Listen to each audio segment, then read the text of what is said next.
So you're probably gearing up to help your Cane Corso recover from surgery. Yeah, And, that's going to be a bit different with a giant breed like that. it is. We actually, we dove deep into a podcast episode all about it. Oh, cool. And let me tell you, there are some things you've got to be ready for. Oh, yeah. Like what? Well, for starters, Cane Corsos are masters at hiding pain. Really? Yeah, and their strength means that even gentle play can be risky after surgery. Oh, wow. So we're going to make sure you have all the info you need Sounds good. to make sure that recovery is as smooth and comfortable as possible. All right, so where do we start? Well, the podcast really emphasized those first 24 to 48 hours. Mm-hmm. Like, that's when you really need to be super vigilant. Yeah. Your Corso is going to be groggy and disoriented from the anesthesia. Right. So it's all about creating a quiet and comfortable space for them. Like a recovery den. Exactly. Just a place where they can chill and start healing. And remember, we're talking about a big, powerful breed. Getting up and down might be a real struggle for them at first. So you'll want to be ready to lend a helping hand, For sure. especially for those first few bathroom breaks. Oh, definitely. And speaking of those early days, Yeah. their appetite might be a bit off. Oh, totally. The podcast stressed sticking to the vet's feeding instructions. Really emphasize that, huh? Like it was the holy grail. Wow. Yeah, makes sense. And of course, just as important as the food is the water. Absolutely. Keeping your Corso hydrated is so key for a smooth recovery. Even if it's just little sips throughout the day, right? Yeah, exactly. Little sips add up. Okay, so we've got the comfy den, bathroom assistance, food, and water. Mm-hmm. What else should we be watching for? Well, you'll want to keep a close eye on the surgical site itself. Okay. Regularly check for any excessive swelling, bleeding, or any kind of discharge. Courage. So basically anything out of the ordinary. Exactly. And this is where it gets really interesting. How so? Pain management. Ah. Cane Corsos, they're tough. Mm. They might not even act like they're in pain. Oh, I bet I can see that. They might try to shake it off, act like nothing happened. Like trying to play. Totally like trying to wrestle their favorite chew toy when they should be resting. Which is why it's so important to stick to the pain meds from your vet. Absolutely. And The human meds, right? no, never, ever give your dog any medication intended for humans. Right. Their systems are different. Yeah. It could do more harm than good. So vet-approved pain relief only. Exactly. But what about other ways to manage their discomfort? Well, during those first 48 hours, Yeah. cold therapy can work wonders for swelling. Like a good ice pack. You can use an ice pack, but make sure to wrap it in a towel. Right. To protect their skin. Exactly. And don't underestimate the power of a little TLC. Ooh, the spa treatment. A comfy bed, some gentle petting, and a peaceful environment. Avoiding the surgical area, of course. Oh, of course. But all of that can make a big difference. Yeah, for sure. Really helps. Okay, so we've covered those first 48 hours, pain management, and how these dogs are like superheroes at hiding their discomfort. They really are. But now let's talk about activity restrictions. All right.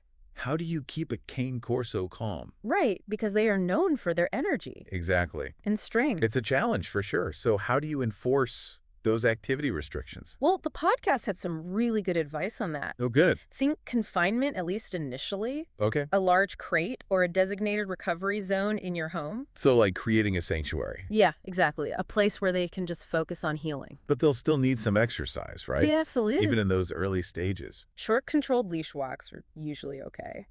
But I imagine you have to be careful.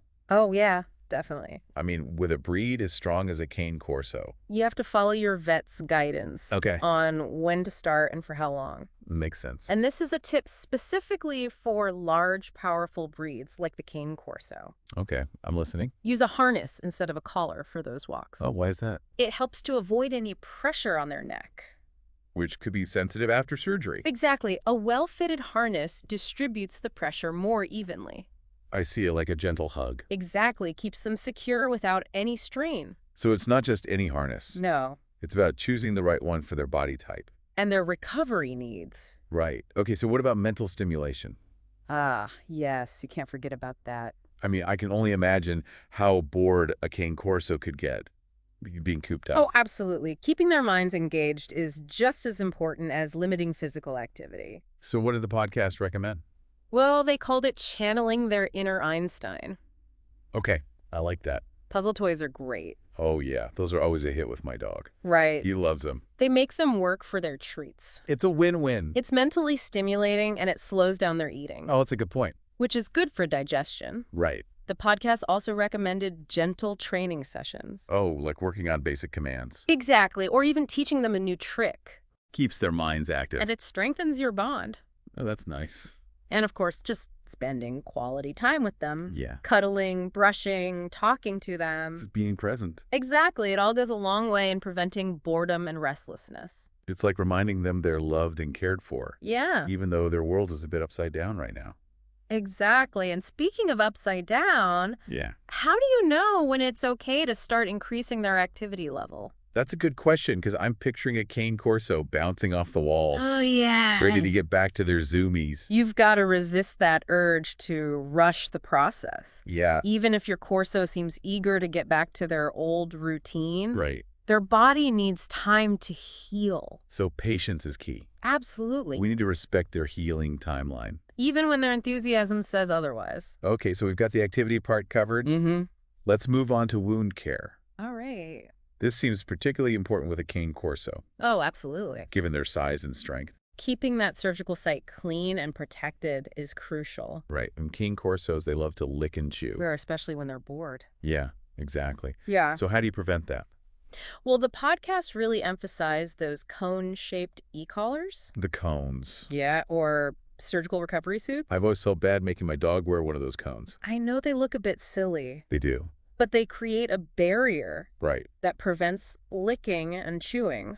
I see. And they also protect the wound from accidental bumps and scrapes. That's a good point, and because we're talking about a larger breed here, Yeah. you'll want to make sure you get one that's properly sized for a Cane Corso. You don't want it to be too tight or too loose. Right, so what about cleaning the wound? Ah, good question. Is that a two-person job with a Cane Corso? It can be? Especially if you have a particularly large one. Yeah, or a strong one. So the podcast recommended having someone help you.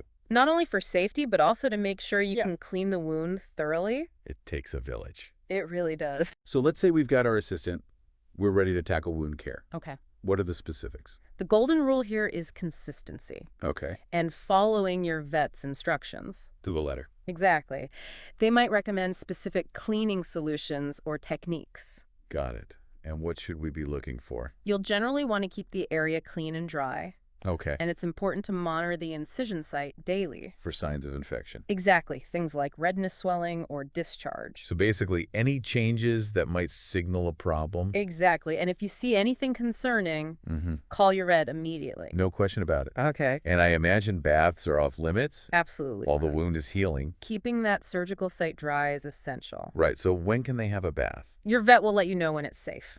Oh, okay. And speaking of the vet, don't forget those follow-up appointments, Ah, yes, those are non-negotiable. whether it's for suture removal or just a general checkup. Sticking to that schedule is so important. Okay, so to recap, it sounds like patience, careful observation, Yes. and treating the vet's instructions like they're carved in stone. Those are the keys to success. I like that. And it seems like recovery for a Cane Corso, or any dog for that matter, Yeah. is a journey. It really is. It requires commitment, attention to detail. And a whole lot of love. Absolutely. All right, so we've covered a lot of ground here, We have. but there's still so much more to discuss. Like what? Well, next time we'll be diving into the emotional side of recovery. Oh, that's interesting. Yeah, it's not just about the physical healing. Right. There's an emotional component, too. I'm looking forward to that. So stay tuned. It's definitely a marathon, not a sprint. Especially with a larger breed like a Cane Corso, Yeah, the recovery timeline might be a bit longer. compared to those little pups. Right, and, it's not just about the physical recovery either. Oh, that's interesting. The podcast touched on something really important, What's that? the emotional side of things. Oh, wow. Hadn't thought about that. Yeah, what do they have to say about that? Well, they pointed out that just like humans, dogs can experience those emotional ups and downs during recovery. Oh, I bet. They might feel anxious or frustrated Right. because their routine is all messed up, Yeah, or maybe even a bit sad because they can't do all the things they love. that makes total sense. Yeah, I mean, if someone told me I couldn't go for my morning run for weeks, yeah, I'd be pretty bummed out too. exactly. So it's not just about managing their physical pain. Right. It's about providing that emotional support too. So how do we do that? Well, I guess it's all about creating a calm and positive environment, Mm-hmm. showering them with love and attention. Lots of reassurance. Yeah, exactly. And maybe a few extra treats. It's all about making them feel safe, loved, and understood.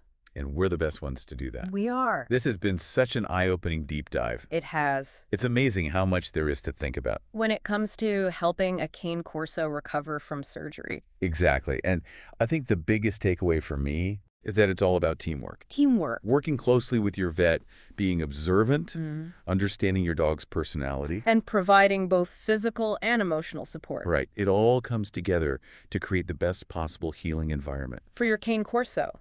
Exactly. And we know you're going to be amazing at this. I think so too. Guiding your furry friend back to full health. And if any questions come up, don't hesitate to reach out to your vet. They're your partner in all of this. Exactly. And remember, even though recovery takes some extra patience and attention, the bond you share with your Cane Corso will only grow stronger through this experience. That's a great point. So to all you Cane Corso owners out there, getting ready to embark on this post-surgery adventure, good luck. we're sending you positive vibes and wishing your gentle giants I hope they have a speedy recovery. a smooth and speedy recovery. Until next time, keep those tails wagging. It is a marathon, not a sprint, that's for sure.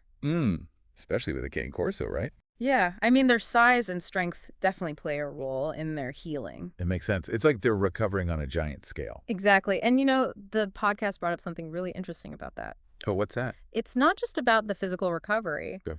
There's a whole emotional side to it, too. Oh, wow. I hadn't really considered that. Yeah, it's easy to focus on the physical stuff, but those emotions matter.